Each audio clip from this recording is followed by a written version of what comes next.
During the American Revolution, members of the Continental Congress wrote the Articles of Confederation to serve as a bond between the 13 states after declaring independence.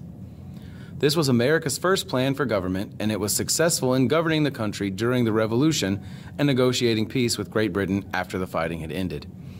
It also provided for the Northwest Ordinance, which settled the dispute between states over unclaimed land around the Great Lakes and determined how new territories would be added to the Union as states.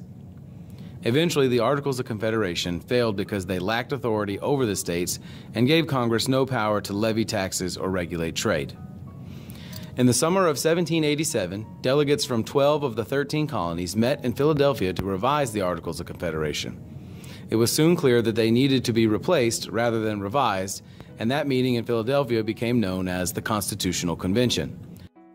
The delegates would be tasked with creating a new structure of American government, and all parties wanted to have their input. James Madison would propose the Virginia Plan. It called for a government of 3 branches that featured a bicameral legislative branch whose representatives would be chosen based on state population and wealth. This plan was favored by large states, but it alienated small states that sought equal representation in Congress. The New Jersey Plan was submitted as a counterproposal. It featured a single legislative house in which all states had equal representation. Eventually, Roger Sherman of Connecticut would offer what would be known as the Great Compromise. He proposed that the legislative branch be made of 2 houses. The lower house, or House of Representatives, would be based on the population of each state. The upper house, or Senate, would give each state equal representation through 2 senators.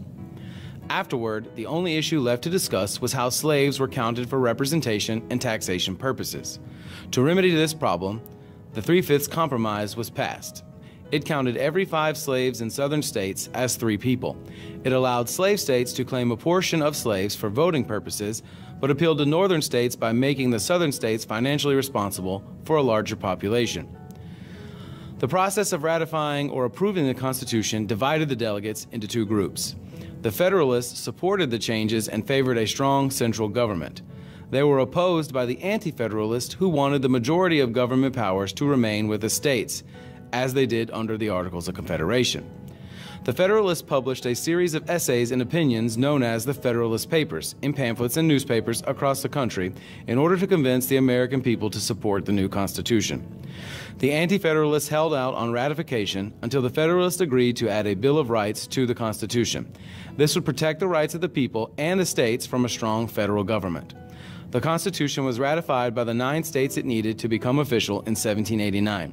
George Washington would become the first president of the United States, and James Madison, known as the father of the Constitution, would later serve as the 4th president.